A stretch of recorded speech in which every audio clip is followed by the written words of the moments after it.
You have $500 a month of extra cash. You have two options. Option one, you can put it towards the mortgage and pay the house off faster. Option number two, you can invest it in the market and you can let it compound through time.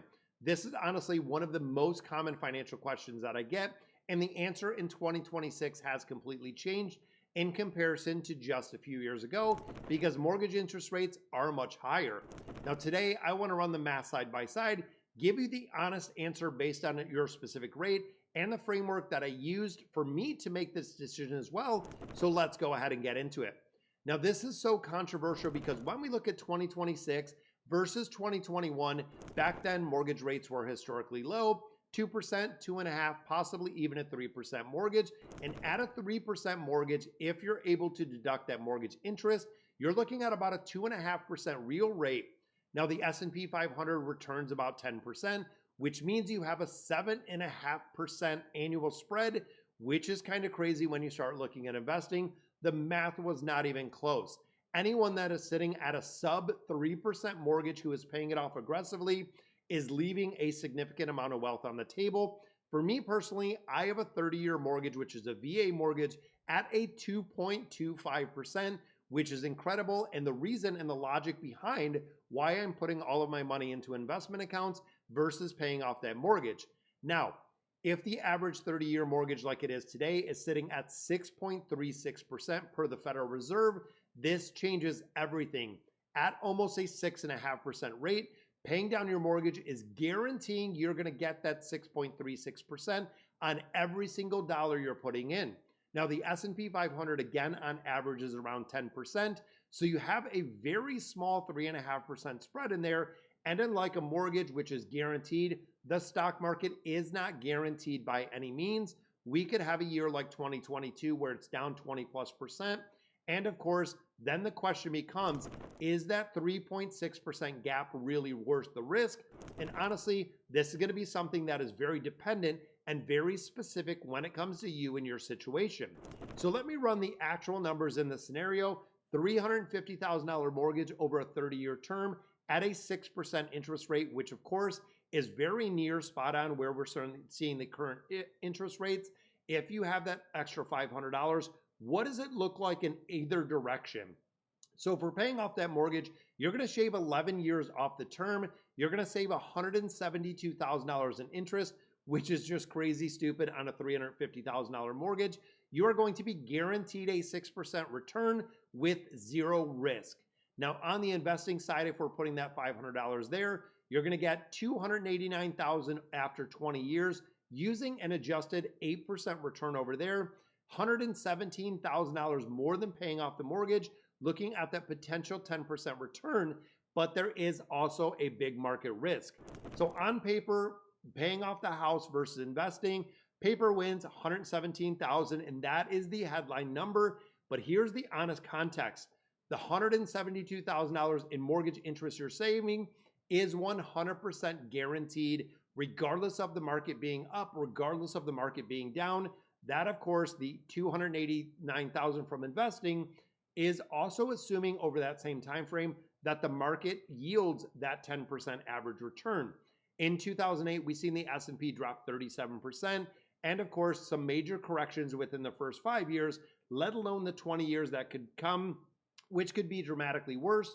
On the flip side, it could be dramatically better. So the math says invest. The risk says depending on your situation, which is the framework we're going to talk about, because this is the very simple framework when we're making this decision. And it starts with your mortgage rate, because that mortgage rate is going to determine everything. If you're under a 4% or lower than 4%, invest every dollar. When you start looking at this, you are borrowing below the inflation rate that we're looking, and the return historically in the S&P 500 of 10%. The spread is way too wide to really aggressively accelerate paying off that mortgage in the entirety. It is really the golden handcuffs advantage they talk about. Keep it as long as possible because you are that sub 4%. If you're looking at 4 to 6%, where a lot of people's rates are right now, this is going to be the majority. I would do a hybrid approach, looking at 70% investing, 30% towards the mortgage of that $500 payment. You're going to get the most of the investing upside while still getting and making progression towards paying off the mortgage, with no downside. That is going to be the sweet spot for anyone. That is about 6% as we're seeing right now. Then we look at over 6%. This is where I want you to seriously consider paying off that mortgage first. A guaranteed 6% return is competitive when you start looking at the expectations of the market. And I know it's been yielding that 10%, but there also has been correction. There has been market volatility when you start looking at taxes. And the big part that you cannot put a number on is the psychological cost of watching and really the market corrections in there. Anything above 6%, you want to focus on paying off. Anything above 7%, you 100% want to focus on paying off that mortgage in the entirety. And here's the thing when it comes to the tax piece that most people miss. Mortgage interest is usually tax deductible if you itemize it. So talk to your tax accountant. At a 24% tax bracket, you could have a 6.3% mortgage, which comes closer to 4.8 effective rate because of the tax reduction that you can do. Now, there are 4 factors that I want you to consider when we look at behind the really overriding the answers for any specific situation. And honestly, number 1, job security. If your income becomes unstable, if you work in a volatile industry, eliminating the mortgage payment is going to eliminate the biggest obligation that a majority of people have, giving you financial freedom and really reducing your financial risk. Number 2, the proximity to retirement. If you're within 10 years of retirement, really eliminating that mortgage, focusing everything on the mortgage is going to reduce how much you need every single month. No mortgage payment means your retirement income is going to be saved. If you're looking at $1,500 to $3,000 a month with those mortgage payments and you can pay it off before retirement, that is going to be crazy and getting much closer to the FIRE number that people have. Number 3, liquidity. Money invested in the VOO or the market is going to be liquid in its entirety. You can access it if there's an emergency. Money within the home is not liquid unless you sell or you do a cash out refinance or a home equity. Never pay down the mortgage and never use the mortgage as your emergency fund without having accessibility to cash.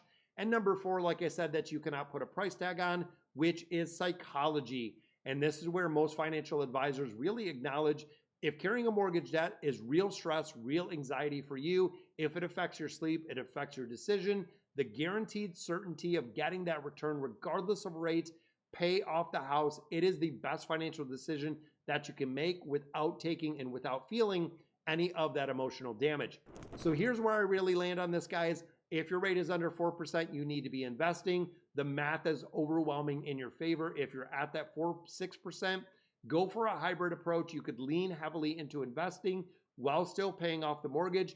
If you're above that 6%, getting a guaranteed return every single year of 6%. And of course, if you're over 7%, paying it off and really focusing on paying that off, it is going to be a guaranteed return. And even looking at the risk adjusted return, it is going to be well worth it to pay that off. Now, of course, one more thing before we're done here, guys, whatever you do, don't let this decision paralyze you into doing nothing. Investor who puts $500 a month in the VOO and pays the minimum mortgage will dramatically outperform the person who spent 18 months optimizing and not doing anything at all. It is about the action. You need to pick a direction, need to have that strategy, and let compounding do the work. The decision between paying off the mortgage and investing is a type of problem where any good answer, if you choose either or, will beat never executing the answer. Now, guys, drop a comment down below. Let me know where that mortgage rate is, and if you are paying it down, are you paying down the mortgage? Are you investing? Are you doing anything hybrid? I read every single comment down there, and of course, if any of this helps you out at all, consider subscribing to the channel, and I'll see you in the next video.